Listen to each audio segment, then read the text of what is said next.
Recording started? Okay, good. Let's pray before we begin. Thank you, Lord, for this time that you have blessed us with. Thank you, Father, that even as we study your word, you will bring light to us and you will edify us through your Spirit. Through Jesus, my Savior. Amen. Amen. I hope you brought Bible, pen, and something to write, paper. Okay. So today we are going to study, and the series that we are going to study on each Saturday, we are going to understand the Word of God. Say, understand the Word of God. Understand the Word of God. So, as I was meditating, there is a lot of aspects of Jesus that we will see. We will see from the life of Jesus what Jesus did. Okay, what Jesus did. And so, it's 7:20 right now. We'll try to finish in 30 minutes. Max 40 minutes. Cool? Is that okay? Okay, fine. So, let's open our Bibles to Psalm 119. Before we go to Psalm 119, I'm going to ask you all a question. How can you stay pure? How can you stay pure? How can you stay pure? My question is yes, say loudly, please. By doing? the will of God. By doing the will of God, you stay pure. Okay. How do you stay pure? How can you stay pure? How can you stay pure? So let's go to Psalm 119, verse 9. Verse 9. Psalm 119, verse 9. It says in the NLT I am reading from the New Living Translation. Psalm 119, verse 9. How can a young person stay pure? What's the answer given in the Bible?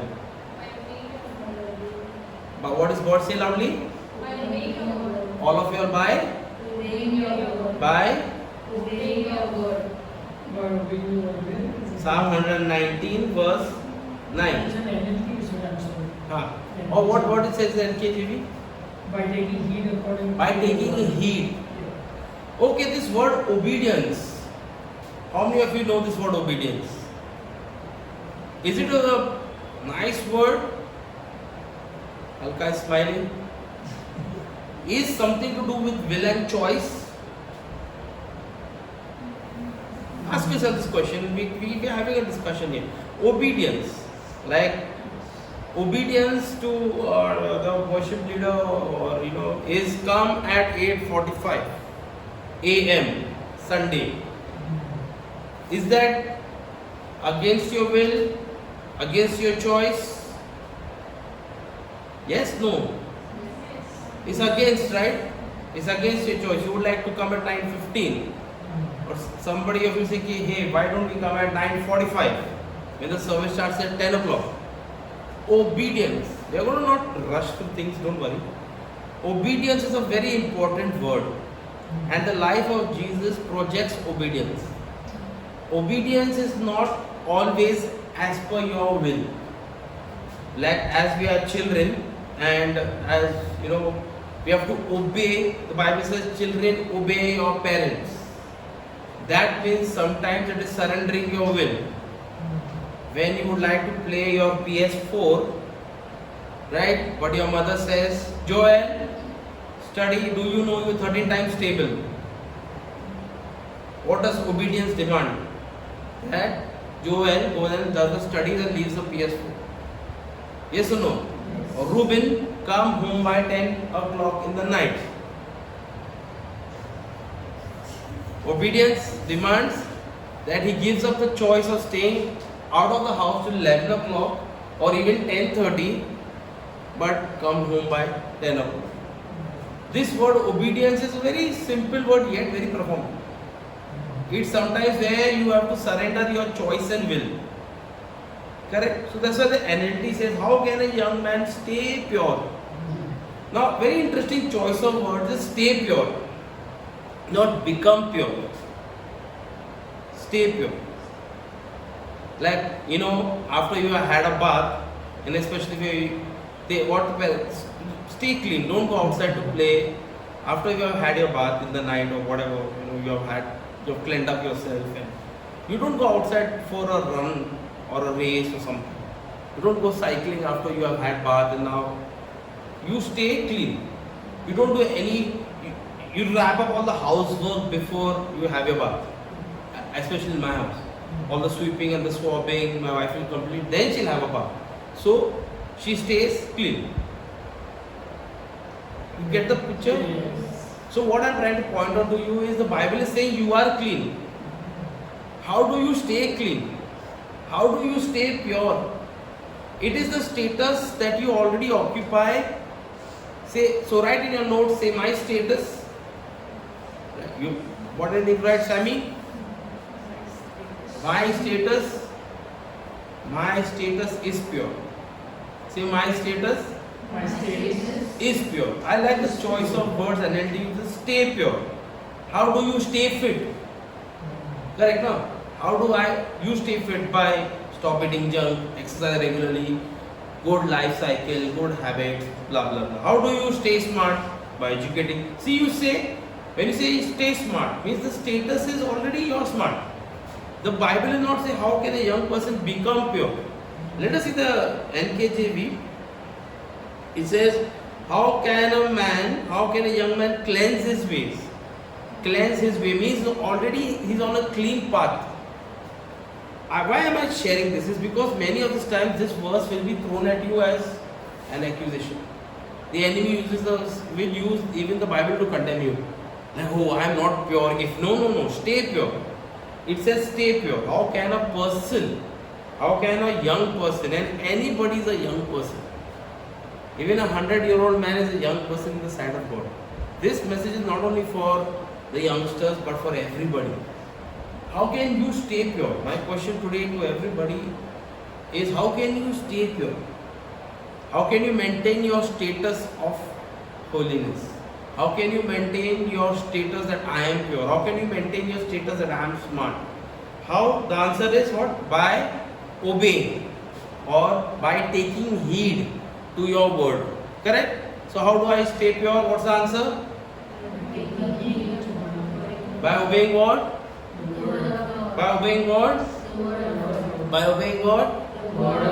The point out the word I want to point to is obeying, or the New King James Version says taking heed. It's a progressive verb. Obeying is not obeyed. Not gonna obey. If I have the time, then I'll obey. Obeying is a everyday task. Obeying is an everyday task. Yesterday, because you obeyed your parents, that does not mean today you get a free pass. If yesterday obeying your parents was coming home by 10 o'clock, today also it's obeying is 10 o'clock. That's a rule. Now, when you obey the word of your parents, there is safety in it. There is safety in it. There is a reason why they say come home by 10. They know the perils that are there, right? Obeying your parents, that Joel, is when they say study your tables, they know that you're getting ready for the exam. Correct? So when the exam is there, teacher will not ask you how many races you won in PS4. Correct? She will ask you your tables. You see, so here by obeying the word. Now I want to sing Psalm 119. I want to go to verse 11. What he says, the psalmist says, I have hidden your word in my heart. I have hidden your word in my heart that I might not sin against you. The NKJV says your word I. If you have notes, say I have hidden. The word I, Alistair, put your name. Your word, put your name and say, your word who has hidden? Has hidden in my heart that I may not sin against you. That I might not sin against you. You look at the structure of the sentence. The word is the one that keeps you away from sin. We will read again. Why we do Bible study? First of all why do you study in school? Why do you go to school? To get Educated, very good. Why do you go to school? Why do you go to college? To learn Knowledge of society. knowledge, right? Why did you study? Enlightenment? Yes or no? If you hadn't gone to school, and even though people say school, some people say school not, but then you cannot walk down the street and if there's a big hoarding in English, if you have not gone to school, you will not understand that hoarding. Correct? And teaching should liberate. Teaching should liberate. So that is the reason God has asked us to teach. Correct? Yes, Joel? Like when you know you have studied English, it is liberating is because if tomorrow Joel and Samuel go into a restaurant and they give them the menu, they are not like, what is written? Right? Because they can read. So you read, you know, this means this and this means this. You know, when you are not educated and not taught, there can be certain fears. Let's say you go to a restaurant and they give them a Russian menu card.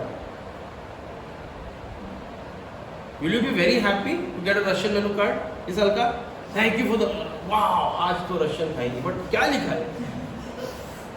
Right?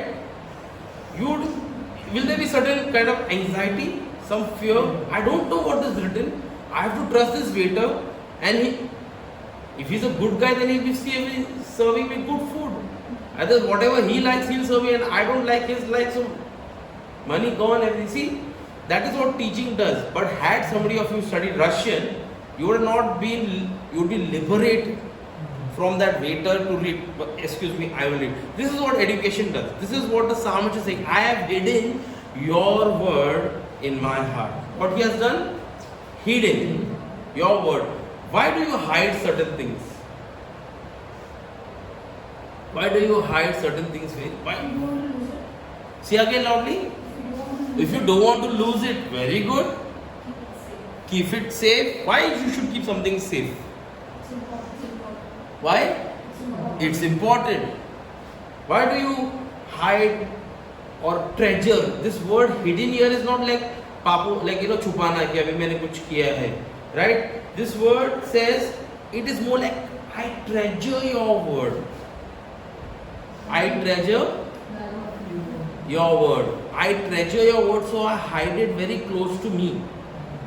When you treasure something of lot of value, you keep it hidden from stealing eyes. The enemy comes in to steal, kill and destroy. What is the enemy going to steal? What is the enemy going to steal? What is Satan going to steal from you? What? The word. He can't steal peace and joy. Sorry. He does not. He's not even interested in your money. He's not interested in your guitar or your clothes or whatever equipment you have. He comes to steal. If you read the parable of the sower, we'll do this during the course of this.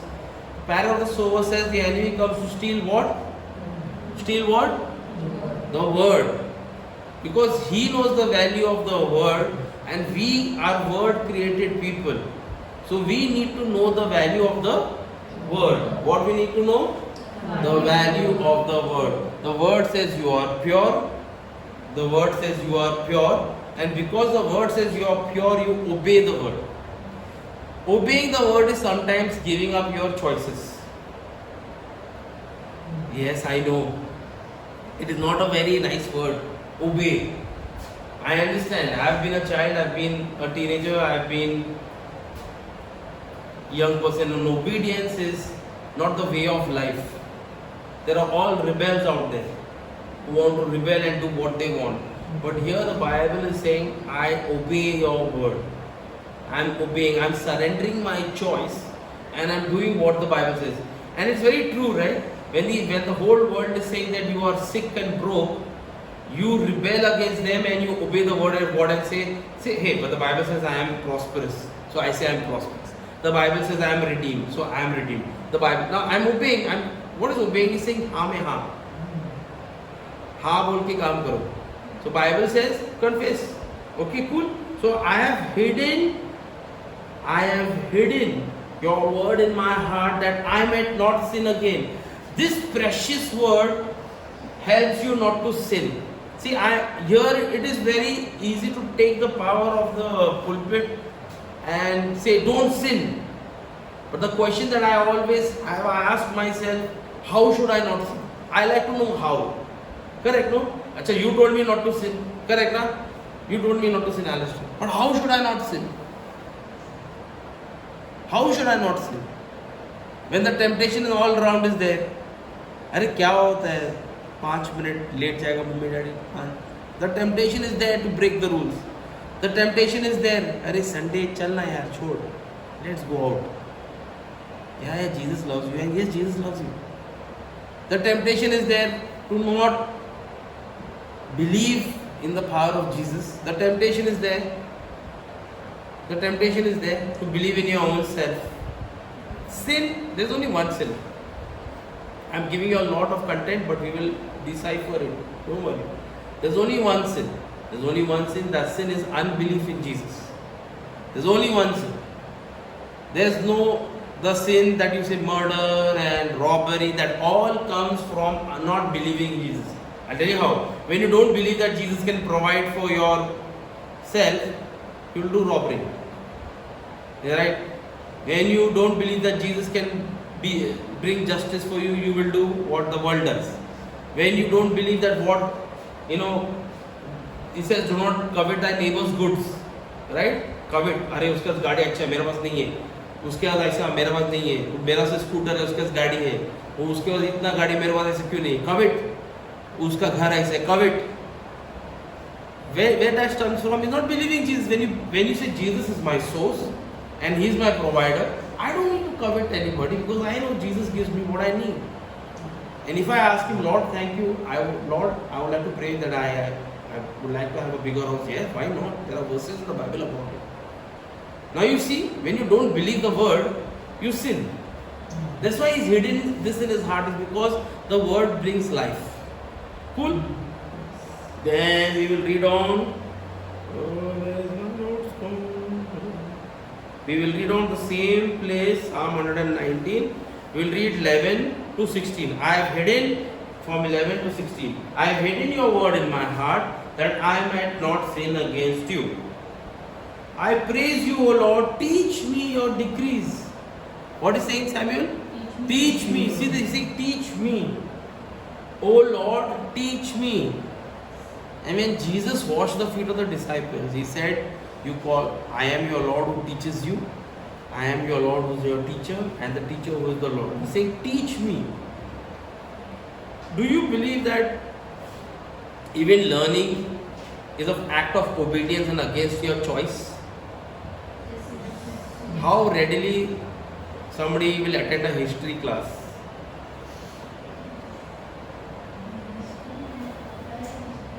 We are not talking anything super spiritual, right? How happily, history class, yes, me. But when there is if you like PT or art, PE or art class, that is school is fun. You look at your timetable, today 2 lectures of art, let's go to school. Or there's some favorite subject like IS like science and math. Maja. Yes.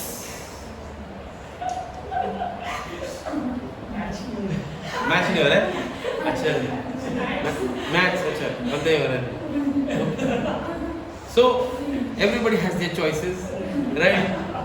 So the choices, when the history teacher also comes, you obey and you sit down to get thought. Even though you may not like the books that they are using and the content they use, sit down. See, I'm trying to tell you is, people expect everything to be their way. Like when you go to school, it's not your way. What subject you don't like? Sammy? Huh? Say loudly, no?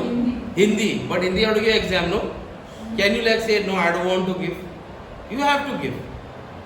You have to give. No choice. What you do? When Hindi professor comes or Hindi teacher comes, you walk out of the class and go to play football?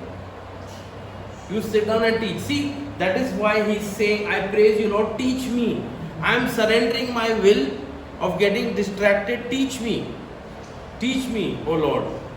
This all questions started from verse 9. How can a young man keep himself pure? By obeying your word and law, obedient. Not only that, teach me, Lord, your word. You need a teacher. You cannot learn without a teacher. Teacher is required in every stage of life. There are teachers for senior KG. If there is no teacher in junior KG, the 10th standard teacher is ineffective, because the junior KG teacher starts the child with A, B, C.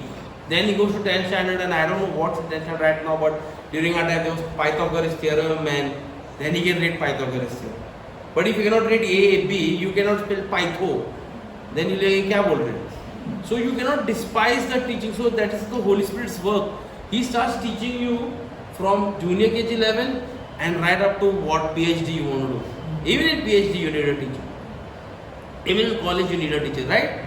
Yes, are you thinking about the teachers? No, not thinking. Okay. See, I have recited aloud all the regulations you have given us. I am reading. I have recited aloud all the regulations you have given us. Look at the psalmist. What is saying? What he did? I have recited aloud. Isn't this like studying? Studying we say, na? I don't. Maybe your parents might have said, say loudly. Don't. Mommy, I'm saying, no, say loudly. That's the way my children study. That's the way I studied. How about you? Say loudly. Say loudly. Don't say, yeah. Samuel is like, Hare Baba. No, he'll go and tell his mom, whatever you said, I'll just say. Say loudly. See, here some I recited what? Softly, aloud. NLT says aloud. What does New King James Version say? My lips are declared. With my lips. You know, declare? You know what is declare? Guys, do you see the Hindi movie, like any movie when the king, suno, suno, suno. He calls the drum. Aaj Maharaja ji aane wale hai. That is declaration. No declaration is made very quietly. When there is a sudden holiday in the school, principal goes on the mic and there is joy on the face of the viewer.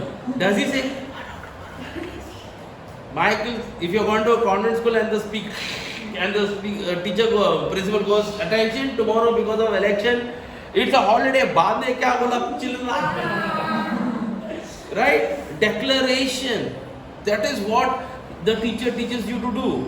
You see all the ways, whatever age we get into, internet, blah blah, everything happens. Even you see small children, Baba, black sheep, they say it aloud. They don't say it in their mind, right? That's why when I said Baba, black sheep, all of you thought, have you any good? Yes or no? It ought, because you said it to yourself. You have never touched a sheep. You would have never met a sheep. But in your mind, there's Baba, black sheep. Have you any good? See that?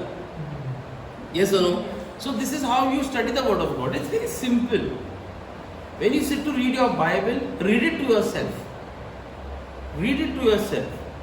Because if you don't read it to yourself, you're not doing, if in the natural when you're studying, whatever you have done, even if you're in your bachelor's of, or you're doing your nursery, you say it aloud. Yes or no? You do study it aloud. There is a time you can't keep quiet and study, because you know then there's a lot of distraction, and when you say it aloud, you push that distraction out. There's some power in your voice, and your brain responds to your voice. Your brain responds to your voice. It does. It does. Let me tell you, when your parents named you Alka, they called you Alka. You didn't know to write Alka. They said, but they kept. And what happened? The brain registered too. So when you are passing by, if I scream Rachel very loudly, will you turn? Why? What's your name? Huh? Alka. Right? So you respond to the voice. How do you educate your child? From very small, he was called Ruben. Now he responded to the voice of God, which is the word of God. That's how aloud you tell aloud. Even if you want to tell a child to stop, you just say very loud, stop. They respond. That's why there's the psalmist says, I have recited aloud all the regulations you have given us. I have rejoiced in your laws as much as in riches. Right? When you start enjoying the word of God, these rules and regulations that God brings in, in your life allows you to be rich. Right? I will study your commandments. Who say I will? I mane kon? God? Reuben, Alistair. I will study. Here the psalmist is asking us to study. The question still says, how can you keep yourself pure? How can you? You know what is the meaning of keeping yourself pure? Very simple. You take one very nice white color thing, like a cloth. Looks so wow. As soon as you put some dirt on it, right? How can I? So what the psalmist here is saying and what the Bible is teaching us, how can you ward off this? How can you keep off the dirt of the world? They want to throw dirt on you. Somebody wears new shoes, people want to stamp it, right? Correct, no? Yes, Joel? First thing they want to stamp it, whether dirty the shoe. So he says, how can I stay pure? And what is the question is also his expression of faith. I can do it on my own. On your own you can't stay pure. Let me give you the news flash. On your own you cannot stay pure. People consider purity only like I don't drink, I don't smoke, and I don't have a girlfriend or boyfriend, and that is not only purity. Purity is the whole purity is when you believe in Jesus. Just like Romans 8:1 says, there is no condemnation for those who are in Christ. Right? So the world will say, "Arey, ये तो अच्छा है, दारू cigarette नहीं पीते हैं." But in his heart, he wants to kill that guy who's saying दारू cigarette नहीं पीते हैं. तेरे को मिले वो बाजू दे. Right? No? Right? Happens, no? पता नहीं क्या कुछ है. Yes or no? This is what happens. Right? So, we're coming to the half an hour. It says, I will study your commandments reflected on your ways. I will delight in your decrees and not forget. Says, I will not forget. Say, I will not forget. I will not forget. Your word. My question now to you is, who is the word?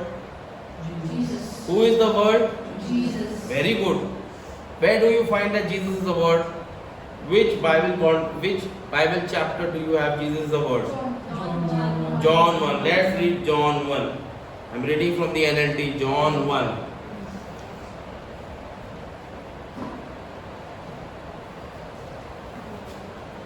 John chapter 1, verse 1 to 4. Now you can see the psalmist is talking about the word, right?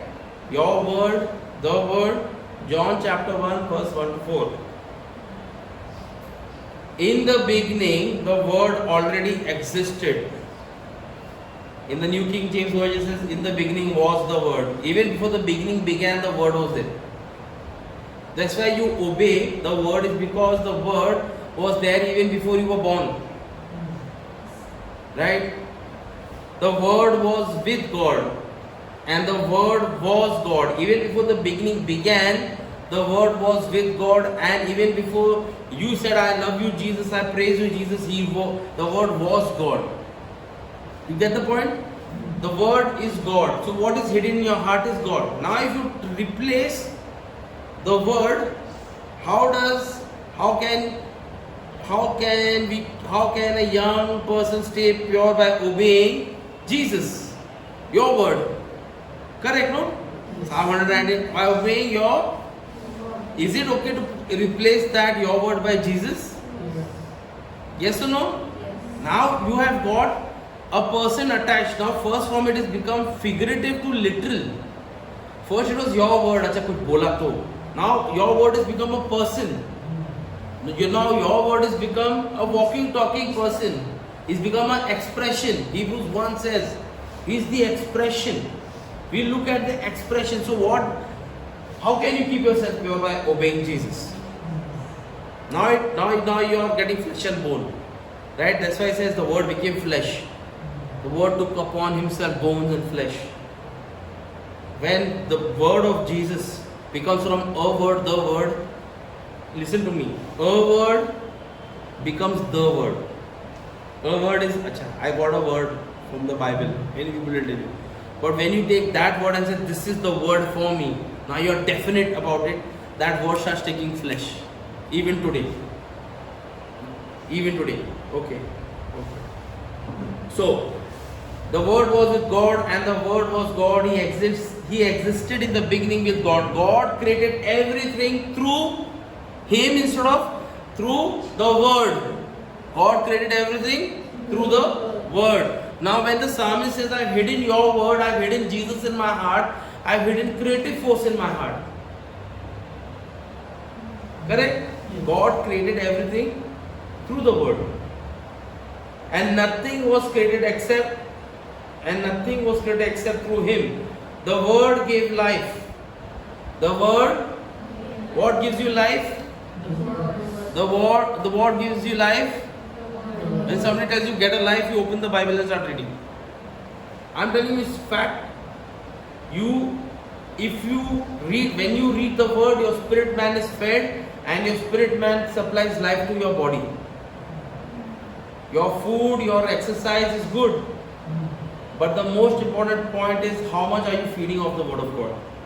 The word gave life to everything that was created, and his life brought light to everyone. This word light is called enlightenment. This Greek word is called it says enlightenment means, when I tell you, you know that if you add 2 plus 2 is equal to 4 and you've never heard about it, enlightenment.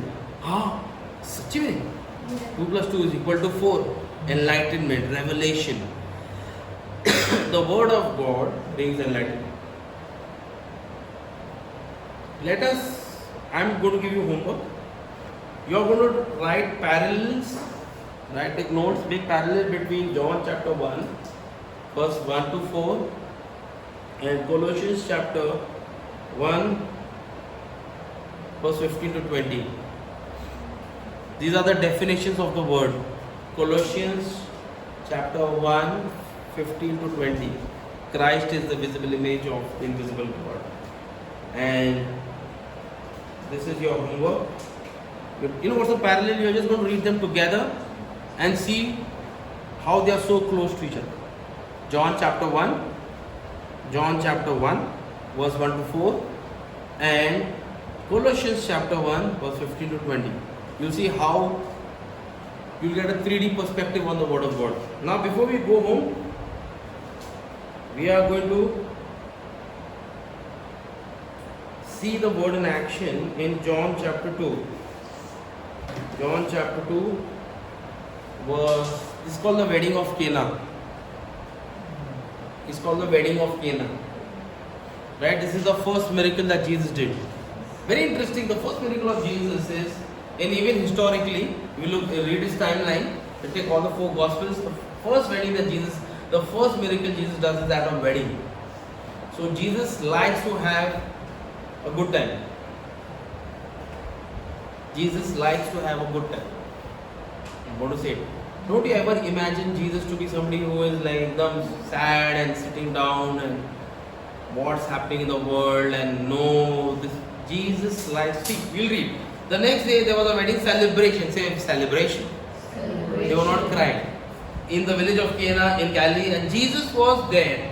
So you can say Jesus was there in the celebration. So when everybody is celebrating, what do you think? Jesus was sitting in the corner and saying, look at these people. He was celebrating with them. Right? He was celebrating with them. And Jesus and his disciples were also invited, praise God was invited to the festivities, celebration. So they invited Jesus, and what Jesus said, no, I'm the Son of God, I cannot come. Get out. No, he went. The wine supply ran out during the festivities. So they were all dancing, and then the wine is over. And Jesus did say, now let people dance. So Jesus' mother told him, they have no wine. They have no more wine. Dear woman, that's not our problem, Jesus replied, my time has not yet come. I will explain to you later why this line Jesus said. I don't want to go down this track, but there's lots to talk about that line. Jesus was not disrespecting his mother, but he was telling about his time of his death, where his body and his blood will be shared as communion. Right? We take his body as wine, right? He says, take my body. So he was saying, is John chapter 2 still, Mom? I cannot go, and John 15 is where I will be talking all about this. So he says, my time to discuss about my body being communion is not yet come. Okay, I gave you a short brief. Got it, Rama? Yes, Jesus was not disrespecting his mom. He said Like, like अभी time नहीं आया है, like, sometimes you feel rushed into a situation which you. So Jesus is just telling her, look mom, this is not the time for me to tell about the communion and the wine, okay? But his mother told the servants, what did she tell the servants? Do whatever he asks, do whatever he tells you. What does that means? AKA, what it means? Obey him. How should a young man keep his way pure? By obeying? By obeying the word which is? Jesus. There is the mother of Jesus saying, obey him. Obey him. Jesus in all his miracles used a pattern. He gave you instructions with direction and results. I'm going to write down this. You got to bring paper pen. Jesus gave in all his word, in his miracles that he followed, he did instructions, he gave directions, and he gave the end result. Every time you read Jesus' miracles, use this pattern. He gave you instruction, he gave you direction, and he gave you the end result. Let's see. Standing nearby were six stone water jars used for Jewish ceremonial washing, each one 20 to 30 gallons. 20 to 30 gallons, a lot of, I think each was a 40-liter jar. 6 into 40 liters, minimum. 240 liters, how much? 240 liters. Jesus told the servants, look, instructions with direction. Fill the jar with water. Bas. Because the whole Bible has been printed out for your convenience, you know the end of the story, you know, but that servants there did not know. That's the way God is going to lead you. First, in your Bible, did Jesus do anything? Read very carefully, take 2 minutes, take 10 seconds.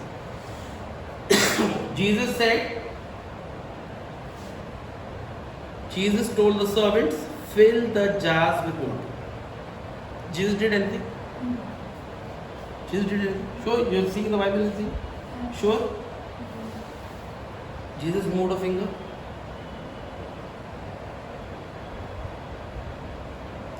Jesus gave instruction. Now read, when you go to all his miracles, read and how he does it. He is the word and the word is instructions. We are waiting for Jesus to give us the whole picture before we move. Jesus just said one small line. Fill the jars with water. Finish. Fill the jars with water. He did not say 6 jars. In NKJV we say 6 jars. What Jesus says in NKJV? Fill the water. John says there are 6. He said fill the water pots. They got to fill 2. They got to fill 1. Jesus did he say fill them to the brim, half fill them, quarter fill them. Jesus gave them an instruction. Now it is for us to carry out that instruction. Now Jesus will never give you an instruction that is laborious and crazy. Anything crazy about the instruction? Anything you think weird? Anything? Come on, think. Anything weird about the instruction? Yeah. The end result is because you know the end result. Yeah. But when the servants, he told them fill the jars with water. So that means, what does it mean? Pani pilo.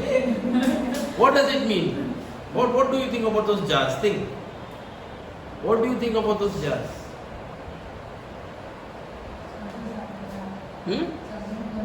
Something is going to happen, yes, but what do you think about the jars? Servants must have thought that because they are used to ceremony and washing. Okay. Do you fill something that is already full? So what do you think about the jars? They were empty. These were empty jars. These were Jesus gave them one instruction, fill the jars with. How does a man keep himself pure? By obeying your word. And this is a very interesting point. I'll leave you with, I've not finished the whole miracle. Jesus said one line, fill the jars with. Why Jesus didn't say just fill the jars? Jesus' instructions are precise.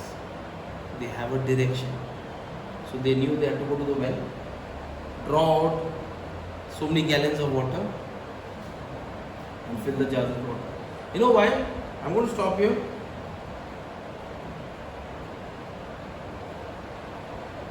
Because this is very interesting. We're going to stop here, we'll take this next time. I'm going to end this video. I want you to go read this miracle.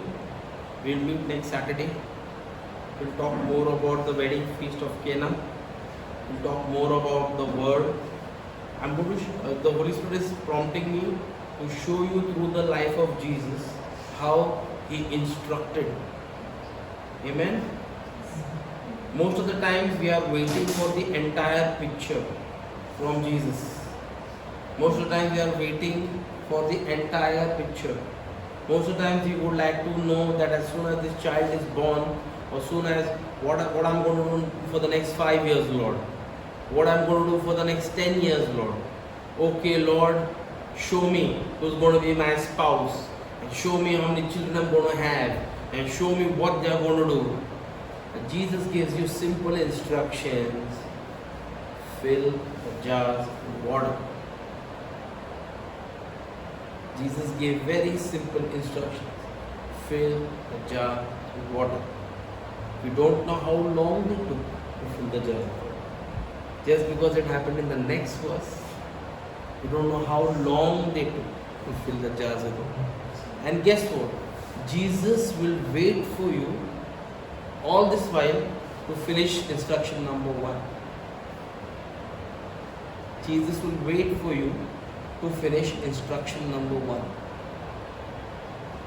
Read the wedding of Cana is a wonderful, everything in the Bible is wonderful, but why I say wonderful? Wedding of Cana is a very overlooked miracle, at least it was by me. I read it through. It's important.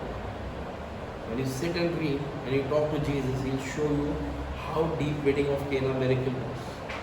How much there is for us to learn from this wedding of Cana miracle that Jesus did. What are the points, what are the principles he showed us? Amen? Amen. Thank you, Lord, for this time. We bless you that you're with us, you're teaching us, so that your word gives life and becomes flesh and dwells amongst us. In Jesus' name, we thank you and bless you.